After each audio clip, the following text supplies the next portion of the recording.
بسم الله الحمد لله والصلاة والسلام على رسول الله. السلام عليكم ورحمة الله وبركاته. مدحدي iyo akhyaartii halkan ka hadashay aad iyo aad ay u mahadsan yihiin. Munaasabadii ku haboonayd halkan iyo wixii laga dhiilaanona way dhaheen. Waxaan rabaa bas inaan hambaliyeeyo bangiga dhexe ee Soomaaliya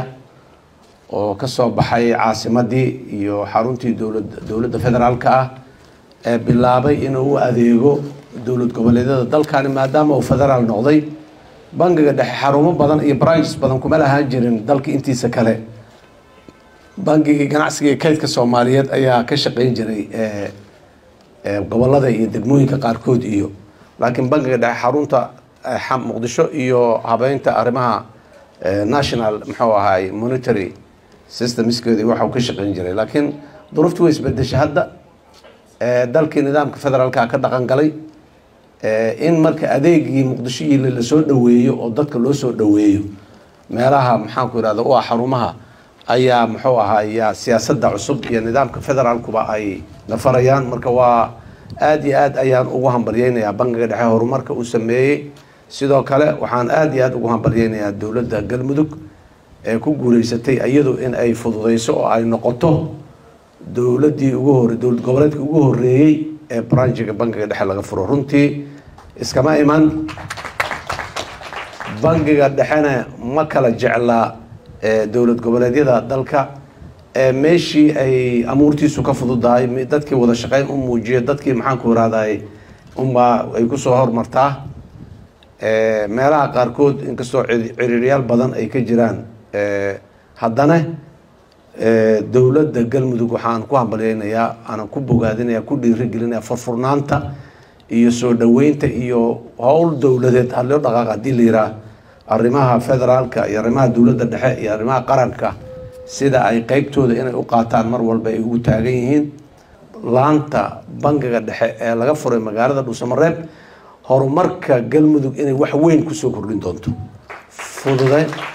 fududeyn doonto habka dhaqaalaha iyo maamulka maaliyadda iyo maxaan ku raahdaa arrimaha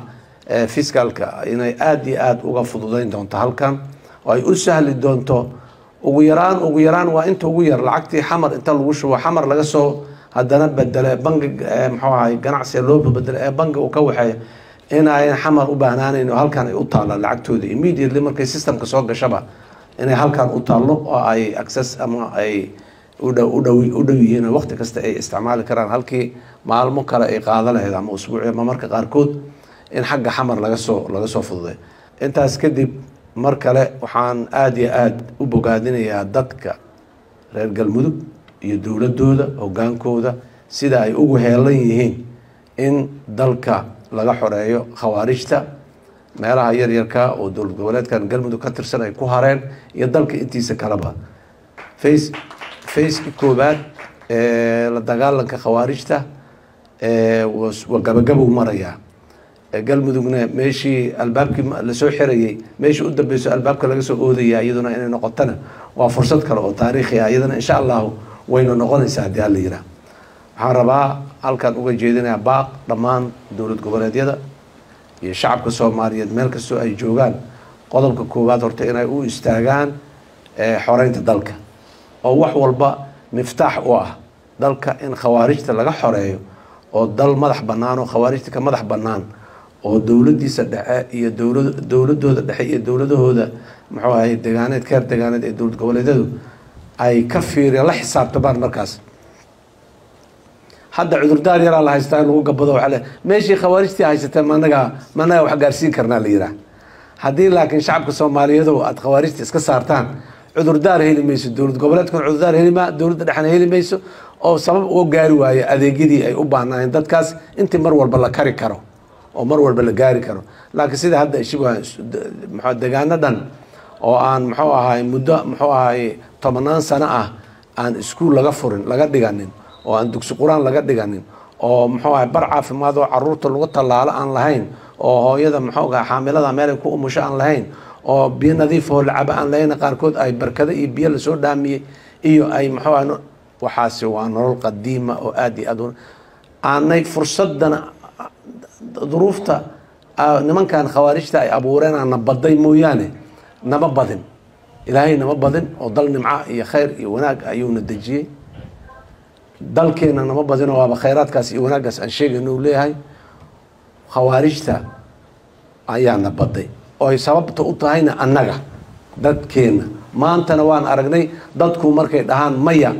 mayadaas dadku ay yiraahdeen inay kusoo dhammaanayso oo cid dhaafi kartaa aanay jirin shalay haddii dowlad dhib badan dalkan ay timidna dadkaa maya yiri maantana khawaarijtaas argagaxa iyo cabsigelinta iyo gumaadka ku haysa dadkiyaa maya yiri marka dadku ha fahmeen dadka Soomaaliyeed meel ka soo joogaan awoodda ay leeyihiin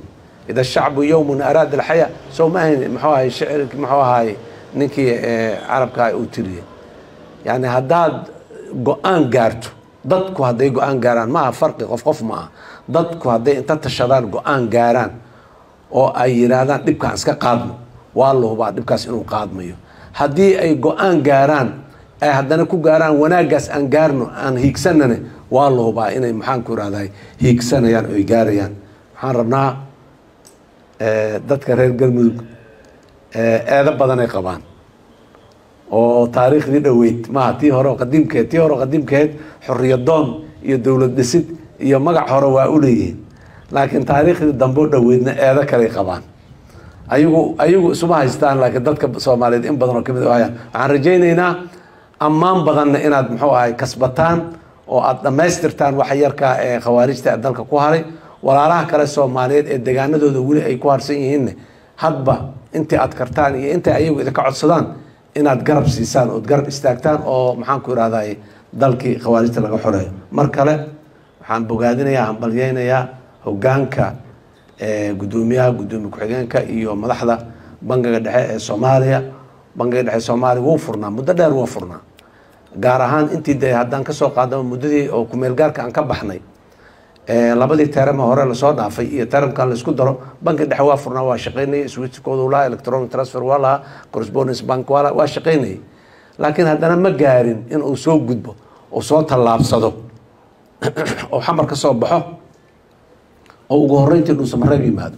oo meelihii kale ay muxuu ahay fariinta usii jirto usii socdo waxaan leeyahay waa horumar aad iyo aad u ballaaran oo mudan in hoggaanka bangiga dhexe lagu bogaadiyo in ay qabteen shaqo muuqata oo la taaban karo sidoo kale shaqaalaha bangiga dhexena sidoo kale ayaan leeyahay iyaguna shaqo wanaagsan aad qabteen intaa ka bacdi hambalyo reer galmudug bangiga ilaashada muxuu isticmaala muxuu ahay xoolaha maxaan ku irahday sanduuqyada iyo dhulka meelaha ku duugan laga soo bixiyo dowladdu muxuu ahay meelaha qaarkood lacagaha ugu xiraysan ama meel u jira ha ka keensatay halkaan maadaama bangiga dhexe halkaan oolin waa ubaa in bangiyada private-ka iyo xawaaladaha iyo meelo kale dowladda galmudug xataa inay lacag u jiraan inta soo aruuriso lacagteeda barkinta agteeda soo dhigato si aanay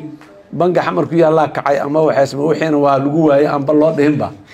maxuu ahay ilaa idinkiis kani ma kacayo bangi kacaya maaha dowladda Soomaaliya kacday la mid tahay bangiga dhexe kacay haddii la yiraahdo mana kacayso dowladda Soomaaliya hadda unbay kor u sii bulaalaysa insha Allah garabkiina Allah galo aad iyo aad u mahadsantihiin mar kale hambalyo wassalaamu calaykum waraxmatullaahi wabarakaatuh